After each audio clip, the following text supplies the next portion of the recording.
There are days when the world feels alive. Colors seem sharper, ideas come easier. Small things feel meaningful. The shape of a cloud, the rhythm of a voice, the way sunlight moves across a wall, your mind opens. Your curiosity wakes up. Life feels like something you can interact with, like a story unfolding and inviting you into it. And then there are days when the world feels flat, not painful, not dangerous, just muted. Everything looks the same. Every conversation feels predictable. Every task feels like another line on a list. You aren't sad, but you aren't excited either. You're here, but not quite in your life. It feels like watching someone else's days play out on a loop. Most people think this is about mood, personality, or motivation. But psychology suggests something deeper. This is your primal belief at work, the belief about whether the world itself is enticing or dull. Not whether your day is interesting, not whether your job is inspiring, not whether your life is exciting, but whether the world as a whole is a place worth leaning into. The question behind this belief is simple. Does life draw me forward, or does it leave me untouched? Some people feel naturally pulled by the world. They notice novelty everywhere. A conversation sparks an idea. A street noise creates a rhythm. They feel a tiny gravitational pull toward experience, a sense that reality contains undiscovered texture. Others move through the same world but feel none of that pull. The world feels repetitive, predictable, unmoving, like someone turned the saturation down just slightly. They don't chase meaning because nothing feels charged with it. This isn't laziness. It isn't depression. It isn't a character flaw. It's a worldview, a silent assumption formed long before you understood what curiosity even was. An enticing world belief creates a sense of internal momentum. A dull world belief creates a sense of internal stasis. And the most surprising part is this. Both people think they're just seeing life as it is. Neither realizes they are filtering the world through an expectation formed decades earlier. When life feels enticing, you feel more alive. When life feels dull, you shrink into routines because routines feel safe. Enticement creates expansion. Dullness creates contraction. Enticement fuels curiosity. Dullness erases the desire to explore. This belief shapes the tone of your existence. Whether you wake up feeling like the world has something waiting for you, or whether you wake up already bracing for monotony, and like all primal beliefs, it's not about what the world is. It's about what your nervous system learned to expect. Let's explore how that learning began. Long before you knew what curiosity meant, your nervous system was already learning how to respond to the world. Not through thoughts or logic, but through experience. A child's sense of wonder doesn't come from imagination alone. It comes from the emotional climate surrounding exploration. Every child begins life wired for discovery. Curiosity is not a personality trait, it's biology. Infants reach, grasp, test, touch, stare, mimic, crawl, repeat. They are small scientists, constantly asking the same question without words. What happens when I engage with the world? And the answers they receive shape their primal worldview. Imagine a child reaching out with a question, an idea, a piece of artwork, a look what I found, and the world responds with warmth, interest, participation. The parent kneels down, listens, notices, shares the moment. Not perfectly, but consistently enough that the child's exploration feels mirrored. Their nervous system learns. The world responds when I engage with it. This becomes the seed of an enticing world. Belief. Now imagine another child with the same impulse, but instead of warmth, they meet impatience, or a distracted half-response, or a flat not now, or an environment where adults are overwhelmed, hurried, or emotionally unreachable. Not abusive, just unavailable. The child's nervous system learns something entirely different. The World has nothing for me when I reach toward it. And that's the beginning of a dull world belief. These patterns don't have to be dramatic. You don't need neglect or trauma for life to feel dull. All it takes is a repeated emotional message. Your curiosity doesn't land anywhere. Your excitement isn't matched. Your discoveries aren't shared. Curiosity is fragile. It needs contact, someone to join you in the moment. Without that, the world begins to feel flat, and children internalize this faster than adults think. If a toddler points at a butterfly and no one looks up, the moment may seem small, but the nervous system registers it. If a child eagerly shows a parent something and is met with a distracted nod, another tiny impression settles in. Over thousands of moments, the message becomes a worldview. Nothing out there matters enough to reach toward. And so the world itself becomes emotionally muted. One child learns that the world has texture, depth, and possibility. The other learns that the world is predictable, empty, repetitive. And by the time these children become adults, they don't remember any of these formative moments. They only feel the result, either a quiet hum of curiosity or a quiet fog of emotional flatness. One walks into life looking for meaning. The other walks into life expecting monotony. The world did not change. The response they received changed. The world they believe they're living in. This is the hidden root of why some people feel naturally inspired, while others feel naturally disengaged. It's not motivation. It's not talent. It's not willpower. It's early emotional conditioning.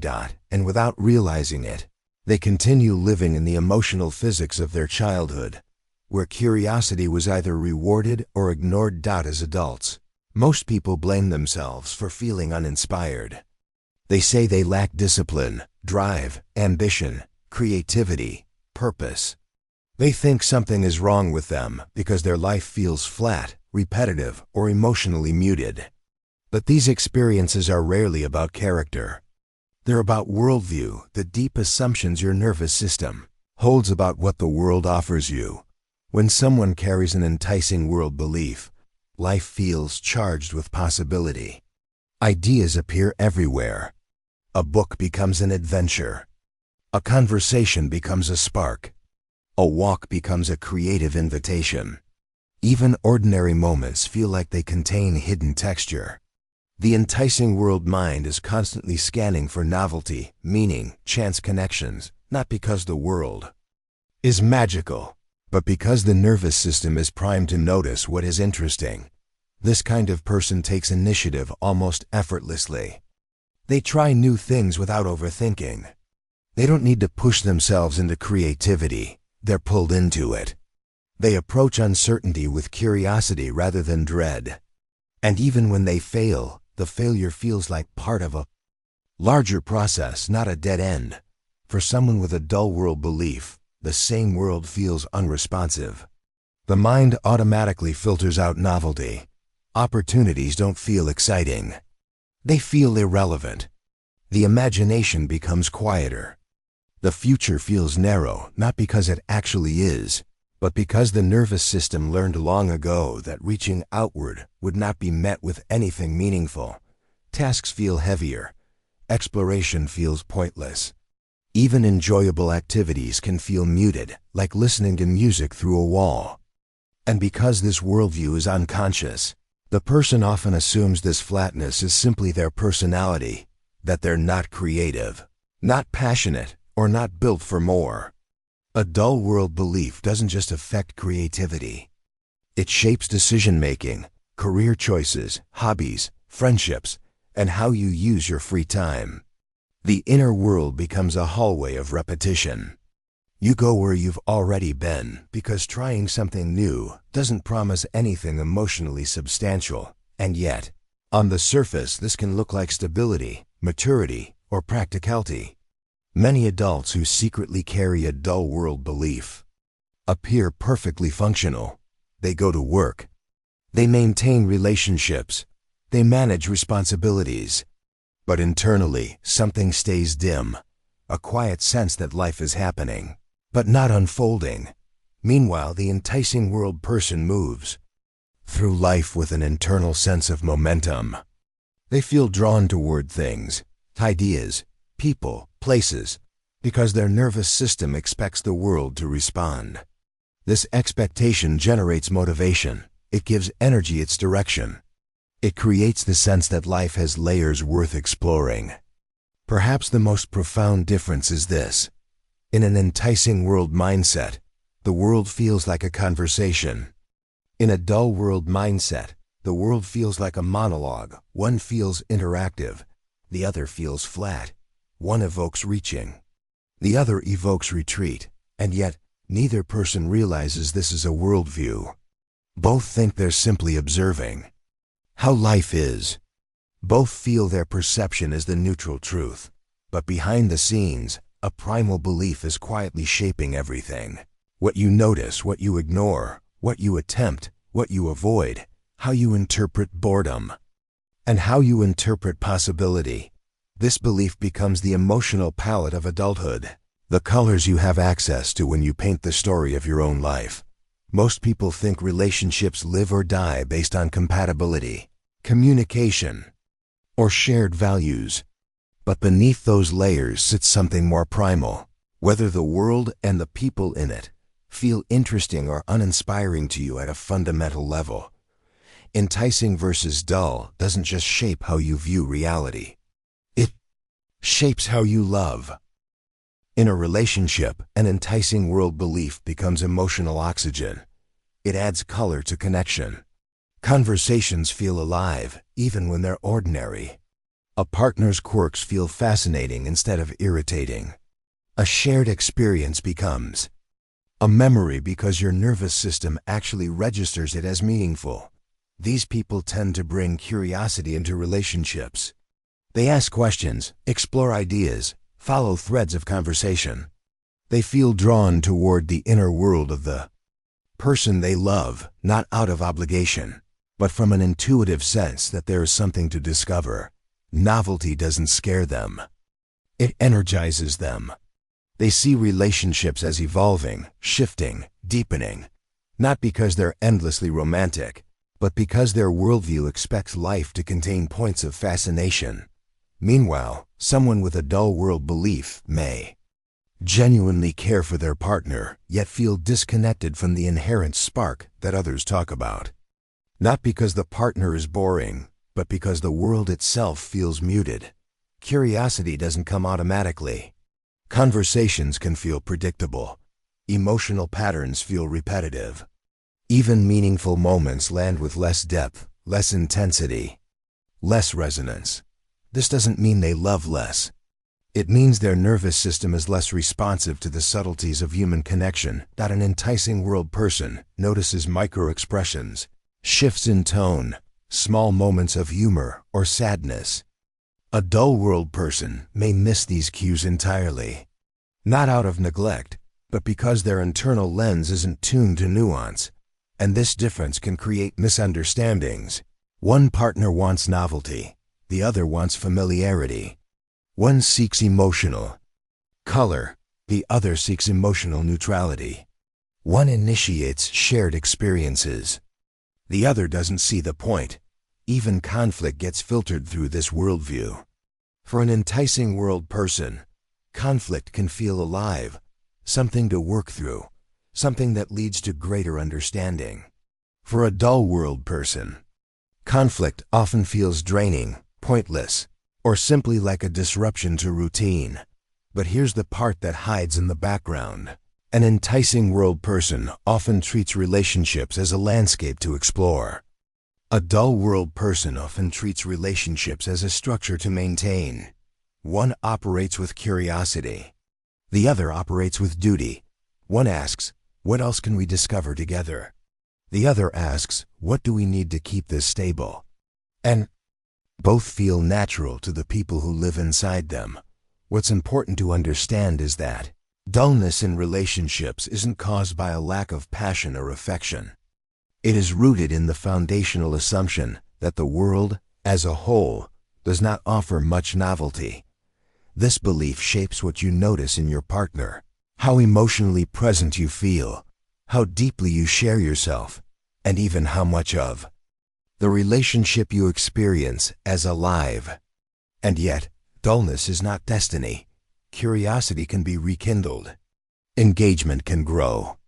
Connection can be felt again, not through force, but through rediscovering that the world contains more than your nervous system learned to expect. The belief that the world is enticing or dull doesn't just shape how you behave. It quietly sculpts who you believe yourself to be. It becomes the tone of your inner world, the size of your imagination, and the meaning you assign to everything that happens around you. Whether life feels rich or muted becomes part of your identity long before you ever notice it. A person with an enticing worldview tends to see their life as a story. Not a perfect story or a dramatic one, just a story with movement. They feel like they're part of something that unfolds, evolves, shifts. This sense of unfolding creates a natural orientation toward meaning. Even small moments feel connected to something larger. A coincidence becomes interesting instead of irrelevant. A setback becomes a chapter rather than a verdict. A challenge becomes a doorway to a future they haven't met yet. These people often describe themselves with words like curious, creative, open-minded, passionate, or inspired, not because they work hard to cultivate these traits, but because their worldview makes these traits feel possible. They believe their life has undiscovered layers, so they behave like someone with layers. Identity expands to match the emotional texture of the world they expect to find. But when someone carries a dull world belief, identity forms in a very different direction. If the world feels muted, predictable, or indifferent, the self begins to mirror that tone. Dreams shrink, desires flatten. The imagination becomes quieter. Plans become practical rather than passionate. This isn't resignation, it's calibration. The nervous system stops reaching because it stopped expecting anything to reach back. Over time, this becomes self-description. I'm not creative. I'm not inspired. I'm just a practical person. I don't really have passions. I don't get excited easily. I'm just not that kind of person. These aren't personality traits. They're worldviews wearing the mask of identity. When the world feels dull, the self becomes muted to match it. Life becomes something to manage instead of something to engage with. Purpose becomes something you have to invent rather than something you discover. And yet, from the inside, both experiences feel like objective truth. An enticing world person sees meaning everywhere and assumes everyone else can feel it too. A dull world person feels disconnected from meaning and assumes that depth is something other people exaggerate or romanticize. These assumptions become narratives that define what each person believes they deserve, what they can aim for, and what their future can hold. Culture adds another layer. Some environments encourage wonder, imagination, experimentation. Others reward practicality, predictability, and emotional minimalism. Over time, the worldview becomes so normal that the person stops questioning whether life might feel different. But here's the quiet breakthrough. A dull world identity is not a final reality. It is simply a long-term adaptation to an early environment that didn't consistently return excitement, curiosity, or connection. The sense of flatness is learned, which means it can also be unlearned. The world hasn't run out of meaning. It's the lens that has dimmed, and when the lens shifts, even slightly, the self begins to shift with it. Creativity reappears. In small moments, desire awakens in quiet ways. The imagination begins to stretch again, and identity expands in proportion to the wonder it rediscovers. A dull world belief doesn't feel like a belief. It feels like the truth. When life has been flat for long enough, the nervous system forgets that anything else is possible. Curiosity feels distant. Inspiration feels rare. Meaning feels like something other people talk about, but you can't feel in your body. Not because you lack imagination, but because your system learned Early that reaching outward wasn't rewarded. The shift toward an enticing world belief begins with a simple, almost gentle realization. Your sense of wonder didn't disappear, it went into hiding. And the part of you that once leaned toward life is still there, waiting for the world to make contact again. Reawakening enticement doesn't come from forcing excitement or manufacturing passion. It comes from giving the nervous system the one thing it didn't receive consistently enough: responsive engagement. The experience of reaching outward and having something reach back. This happens in small, almost quiet ways. It happens when you notice something interesting, not extraordinary, just interesting, and let your attention rest on it for a moment longer than usual. It happens when you allow yourself to follow a thread of curiosity, even if it feels insignificant. It happens when you try something new, not to change your life, but simply to give your nervous system a new pattern to register. Dullness is maintained through routine without variation. Enticement grows through variation without pressure, and it does not require joy. It only requires contact. The nervous system slowly relearns when it encounters experiences that contradict its old expectations. A conversation that surprises you. A moment of beauty you didn't predict. A creative impulse that rises on its own. A task that becomes unexpectedly engaging. A small success that lands emotionally instead of sliding past. These are the raw materials of an enticing worldview. Just shape how you view reality. It shapes how you love. And like all primal shifts, the process is not dramatic. It's cumulative. One moment of engagement doesn't change you, but dozens of small moments, repeated, noticed, allowed, begin to soften the edges of the dull worldview. The world starts to show itself again. Another key to rekindling enticement is permission. Many people with dull world beliefs unconsciously avoid new experiences because they expect disappointment. They assume nothing will matter. They tell themselves not to get their hopes up. This is self-protection, not pessimism, and it deserves compassion. The path back to an enticing worldview means gently challenging that assumption. Not by demanding excitement, but by opening the door to it. By letting possibility sit in the room with you, even if quietly. You don't need to feel inspired to move toward inspiration. You only need to create the conditions where inspiration could find you. And perhaps the most important piece, meaning grows through participation. When you engage with life, even slightly, life begins to engage back.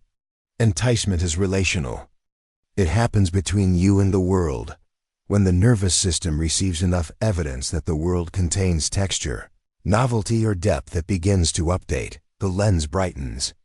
Colors return. Curiosity wakes up. And the self begins to expand into the space that dullness once restricted. You don't have to force passion. You only have to allow yourself to be touched by life again. The world didn't run out of wonder. It simply went quiet in you. And now slowly, it's learning how to speak again.